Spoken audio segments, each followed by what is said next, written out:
5 тисяч рублів штрафу присудив окупаційний мировий суд Алушти місцевому імаму Юсуфу Аширову. Окупанти визнали його винним в буцімто незаконній місіонерській діяльності без ліцензії від підконтрольного окупанта муфтіяту Криму. На захист імама підписалися 200 родин, а допитані свідки захисту підтвердили, що Юсуф Аширов суворо дотримується канонів ісламу. Натомість запрошені прокурорами наполягали, що імам нібито нетрадиційно проводить обряди. Юсуф Аширов такі закиди називає брехнею, а адвокат Рустем Кямілєв готується оскаржувати незаконний вирок і додавати матеріали до позову в Європейський суд з прав людини.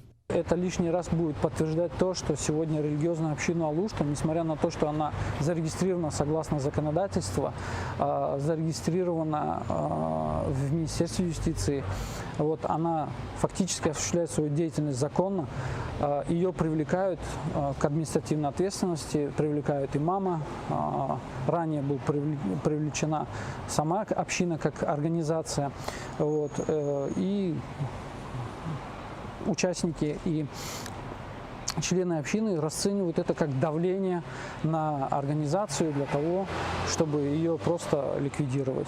Минулого року імама Аширова вже притягували за цією ж статтею та оштрафували на 5 тисяч рублів. На думку імама, таким чином переслідуються автономні релігійні громади, які не співпрацюють з підконтрольним окупантам духовним управлінням мусульман Криму. На данное время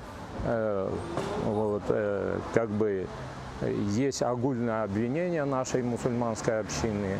Оно как было, так и продолжается со стороны муфтията. Зачинщиком данного процесса является именно Духовное управление мусульман Крыма. И оно, как они сегодня выражают, что якобы мечети являются собственностью муфтията. На самом деле мечети являются домами Аллаха, куда мусульмане приходят ради Аллаха.